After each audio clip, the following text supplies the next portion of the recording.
मैं प्रभु का धन्यवाद देता हूँ इस सुबह के समय प्रभु के चरणों में आने का प्रभु ने मौका दिया।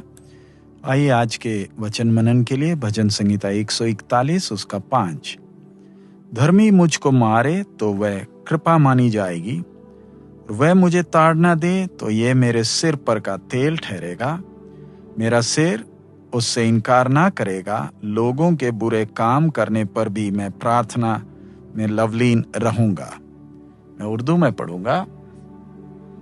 सादिक मुझे मारे तो मेहरबानी होगी, वह मुझे तंबीह करे तो गोया सिर और रोगन होगा। मेरा सिर इससे इनकार ना करे, क्योंकि उनकी शरारत में भी मैं दुआ करता रहूंगा। आज हम सीख रहे हैं, मनन कर रहे हैं कि हमारा सिर हम दूसरों के ताड़ना के लिए अपने आप को सौंपते हैं।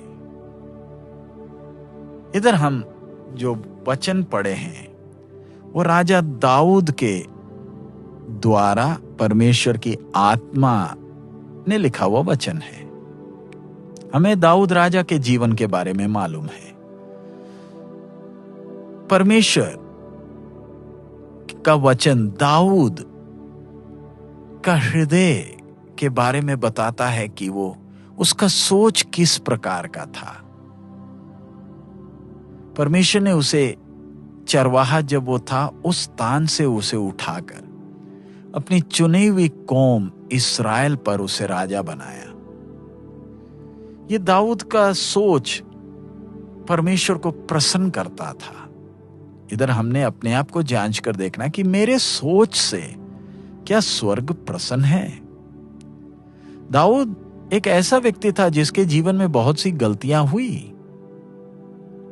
और ये सब हमारे लिए लिखकर परमेश्वर की आत्मा ने दिया ताकि हम उन चीजों से हम सीखें, सबक सीखें। लेकिन दाऊद का मन हमसे थोड़ा अलग था, और उसके मन को हम उसके ज़बूरों में, भजन संगीताओं में हम देख सकते हैं। बेशक उसे परमेश्वर ने चुना था, अभिषेक किया था, तो भी दाऊद के अंदर वो घमंड नहीं था कि वो दूसरों से ज्यादा आत्मिक है। परमेश्वर की आत्मा ने उसे कई ज़बूर, भजन संहिताएं लिखने में मदद की। यहां तक कि आने वाले मसीहा के बारे में उसने भविष्यवाणी की, और उसके द्वारा लिखे गए भजन मंदिर, पवित्र मंदिर में गीतों के तौर पर गाए जाते थे। परमेश्वर उसके शत्रुओं के सामने खड़ा रहा और दाऊद को संभाला।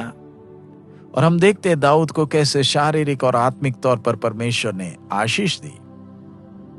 लेकिन फिर भी दाऊद जानता था कि वो सिद्ध नहीं है, और वो इधर कहता है, वचन में साफ साफ कहता है कि वो मुझे ताड़ना दे तो ये मेरे सिर पर का तेल ठहरेगा।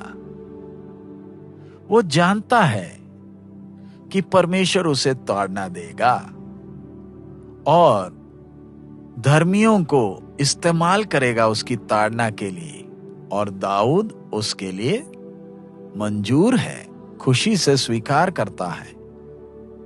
वो उसकी आत्मा को तसल्ली देता है, क्योंकि उसे मालूम है ये ताड़नाएं उसे सिद्धता में बढ़ने के लिए मदद करेगा।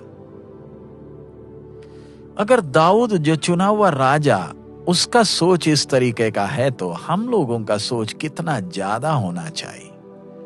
हमें भी प्रभु की ताड़नाओं के लिए, ताड़नाओं को खुशी से स्वीकार करना है।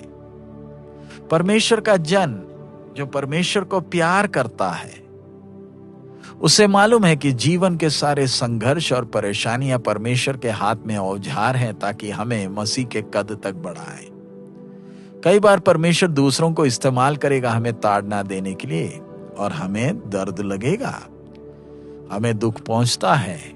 बस ध्यान रखें, ये कुछ भी हमें बर्बाद करने के लिए नहीं है, क्योंकि परमेश्वर का वचन कहता है जो कोई उसे प्यार करते हैं, जो उसकी योजना के अनुसार बुलाए गए, उन सब के लिए सब बातें भलाई ही उत्पन्न करती है। सो आइए, जब परमेश्वर हमारी ताड़ना करे तो हम परमेश्वर की उपस्थिति से भागने का प्रयास मत करें, वरन परमेश्वर की इच्छा के लिए अपने आप को समर्पित करें।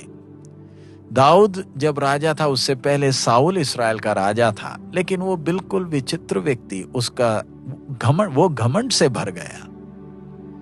परमेश्वर ने जिस स्थान में उसे रखा था वो उससे भी ऊंचा उठना चाहा, और उसके कारण हम देखते हैं उसका नाश कैसे हुआ। कई बार हमारे मन में भी ऐसी भावनाएं आती हैं और हम सोचने लगते हैं कि हम दूसरों से ज्यादा आत्मिक हैं और परमेश्वर की ताड़ना को हम स्वीकार नहीं करते। हम भूल जाते हैं कि परमेश्वर का अनुग्रह हमें यहां तक पहुंचाया, नहीं तो हम कब के गिर गए होते। ध्यान रखें कि दूसरे हमारे जीवन में बहुत सी कमियां देख सकते जो हमें दिखती नहीं है, हमें वो अच्छी लगती होंगी, लेकिन परमेश्वर की नजर में शायद वही एक चीज होगी जो हमारे आत्मिक उन्नति के लिए रुकावट है।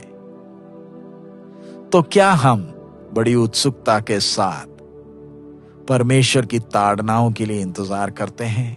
आइए खुशी के साथ प्रभु की ताड़नाओं के लिए अपने आप को सौंप दें, आनंद के साथ, और प्रार्थना करें कि परमेश्वर हमें ऐसा मन दे जिसमें परमेश्वर का आत्मा खुशी से शुरू किया हुआ काम को पूरा कर सके। आइए हम प्रार्थना करें। हमारे अनुग्रहकारी पिता, हम आपका धन्यवाद देते हैं आपके वचन के लिए।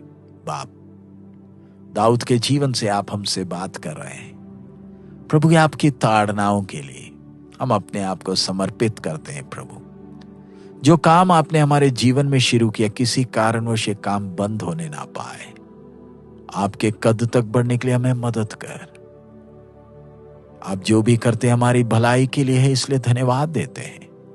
आगे भी आप हमसे बात करें, आज दिन भर आपके साथ चलने के लिए मदद कर। यीशु मसीह के मधुर नाम से हम मांगते हैं, आमीन।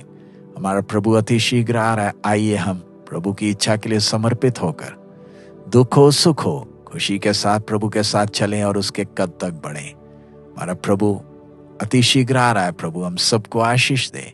मारानाथा।